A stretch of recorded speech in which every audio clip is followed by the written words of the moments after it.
Hi guys, welcome back to my channel. So this is Dung Bisaya. So for today's video guys, nandito tayo ngayon sa Infanta, Quezon, sa tinatawag nilang hidden resort, no?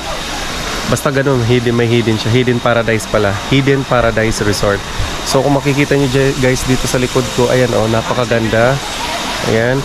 So papakita ko sa inyo sa video na to guys, napakaganda niya at napakalinis. Ayan, so baba tayo dito guys. Yan, baba tayo dito ha. Yan. Yan siya. So kung makikita nyo, ang ganda dito guys, ang linis. Fresh water talaga siya. Ayan, so meron dito. Yan. Fresh water. So malinis siya talaga.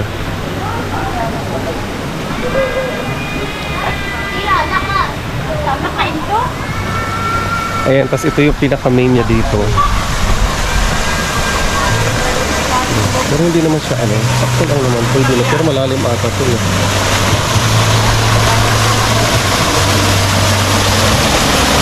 Ayan. So yun guys, papakita ko yan sa inyo sa video ko. Okay? So enjoy muna tayo. So ayan mga Kadung Bisaya, today aakyat naman namin kayo kung ano yung pinaka-view ng resort na yan. So mga Kadung Bisaya, ayan. So nag-start na tayong umakyat, oh my goodness. Makikita mo, napakaganda pala sa baba. Alam mo siya, kaya pala siya mga Kadung Bisaya tinawag na Hidden Paradise kasi tinatago niya yung ganda. Once na makita mo at puntahan mo, wow, napakaganda ng place na yan. So ayan, actually hindi pa yan sa taas. Actually mga Kadung Bisaya, hindi talaga ako nagbibideo niyan si yung kapatid, si Ate Linlin yan. Gawa nga ng ang taas kasi ng akyatan talaga dyan. So parang sumusuko yung aking paa. Sumusuko talaga ano guys. So guys, kung makikita nyo, ayan, aakyat pa sila dyan. Pero I think yan na po ata yung pinakataas eh. Ayan ang makikita mo yung buong Infanta, Quezon. So napapaligiran talaga siya mga Kadung Bisaya ng bundok. So ayan na nga mga Kadung Bisaya, natapos na silang umakyat doon. So ayan, ikot-ikot muna sila dyan sa taas, 'di ba? Actually siguro na ano naman yan, naayos siya nung dati, gawa lang nga lang ng low maintenance, so hindi pa siya na ayos ulit. So makikita nyo naman, meron naman siya mga bakod-bakod, siguro nasira na ng matagal, 'di ba? Pero guys, no, tingnan nyo naman yung view sa taas, napakaganda. Okay? So, pasensya na kayo yung kumuha kasi medyo nahihilo na ata nito. Nahihilo na mga Kadung Bisaya. Ayan, tapos ito si Cutie Puppy, oo, sumama siya, oh, di ba? Very cute. Pero yun mo sumama siya, guys. Actually, siya ay bantay dyan sa resort na yan. Di ba? Very friendly ng aso na to, oh. Hi, Brownie, Brownie Puppy. Oh, di ba? Alam niyang kinukuha na siya, oh. So, ayun na mga Kadung Bisaya, this is the overlook. Ito po yung view ng place dyan, 'di ba? So napakaganda guys, sobrang ganda. Ayan oh, yan. Yan, 'di ba? So worth it talaga guys yung pinunta natin diyan. Oy, yan si Kia oh. Napasali, 'di ba? So ayan mga Kadung Bisaya, napakaganda ng ating overlook view, 'di ba? Kung saan ay makikita mo talaga na napakaganda. Maganda naman talaga guys, 'di ba? Ayan yung overview look, oh. Ganda, my goodness. Hindi talaga sayang yung, kumbaga worth it talaga yung ipinunta mo dito mga Kadung Bisaya. 'Di ba? Hindi siya sayang. That's the most important talaga mga Kadung Bisaya. 'Di ba? Mag-react naman kayo diyan, guys. Napagod na ako magsalita, ha? So guys, ito yung ating part 2 video ng video na i-upload ko sa aking YouTube channel. So para makita nyo kung gaano siya kaganda. Even naman yung mga stairs niya guys, okay naman siya, no? So medyo pag maulan nga lang, a little bit siguro madulas, kaya ingat-ingat tayo, dahan-dahan. 'Di ba? So maganda siya guys, wala akong masabi naman, very perfect. Perfect. 'Di ba? Perfectly. At saka guys, maganda diyan, nakiayon yung panahon. So hindi siya umulan kasi pag maulan, malamig na nga ang tubig, oh. Ano pang gagawin mo eh? Parang nasa ano ka lang. 'Di ba? Nasa yellow ka lang. Yellow.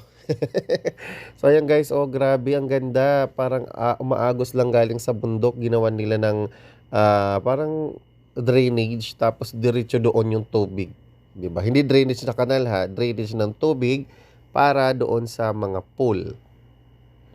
'Di ba mga kadong Bisaya?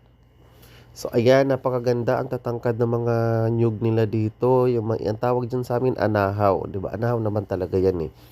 So ayan na, yung mga bata naglangoy-langoy na, nag-swimming-swimming na, at habang ako naman ay ito nagbi-video. Yan, ipapakita ko sa inyo. Yan, o 'di ba? Enjoy yung mga bata, ang importante, nag-enjoy sila. Actually, meron naman siya mga kadong Bisaya pang ah, children pool, 'di ba? So ayun na mga kadong Bisaya, nag-iihaw pa tayo dito, pero may mga luto naman na guys. Pwede naman ng kumain. Oh, 'di ba? Oh, ayun, may sinasalang pang 3 piraso.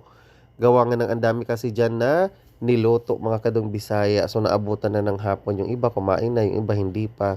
But anyway guys, napakasarap ng inihaw na 'yan. Maganda ang masarap yung timpla nila guys, hindi maganda, masarap. Masarap yung timpla niya. So ayan na sino ba to, si Ate Joanne yan. Oh, 'di ba? Si Jo Marie. Yan. Sarap ng timpla guys, at saka parang nasa mang inasal ka lang. Oh, sauce lang ang labanan dito. Oh, 'di ba? Napakasarap diyan, guys. I can't explain how much I love the resort, 'di ba? So may mga kasama din kami guys, marami-rami din mga kasama, classmate nung pamangkin ko, gawa nga ng birthday niya. So yan, sabay-sabay na, 'di ba? Celebration. So nakisama lang tayo, kumbaga ano lang.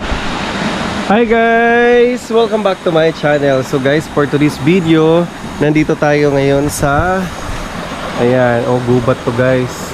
Ayan kung makikita nyo oh, 'di ba? So dalampasigan. Ayan. So kung mapapansin nyo guys, ang linaw ng tubig niya. See? Kung gaano siya kalinaw. 'Di ba? Very fresh water guys. Ayan. So, nandito lang kami sa may Infanta Quezon, kung saan napakaganda ng views dito guys. Dito sa likod ko, tignan mo, fresh water. Ayan. At saka nandito si Boy Tapang to. Boy Tapang to. Ayan o, kamukha niya si Boy Tapang. Kamukha niya si Boy Tapang, mga kadong Bisaya. Yan guys, ang ganda ng mga rock formation ng bato, no? Ayan, baba muna tayo, baka may mahulog. Ay! Ay! Ayan guys. Yan. So ang ganda dito guys. Wow, mga kadong Bisaya, we are in the nature.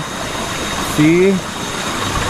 So ayan na nga mga kadong Bisaya, ito na nga yung ating last part ng ating video. I would like to thank the Paradise Hidden Resort na napakaganda po ng inyong accommodation sa amin, at syempre nag-enjoy po yung mga kasama ko at ako. Ang importante po, naging masaya kami at naging overwhelmed sa inyong pag-welcome sa akin. And thank you guys! Bye bye!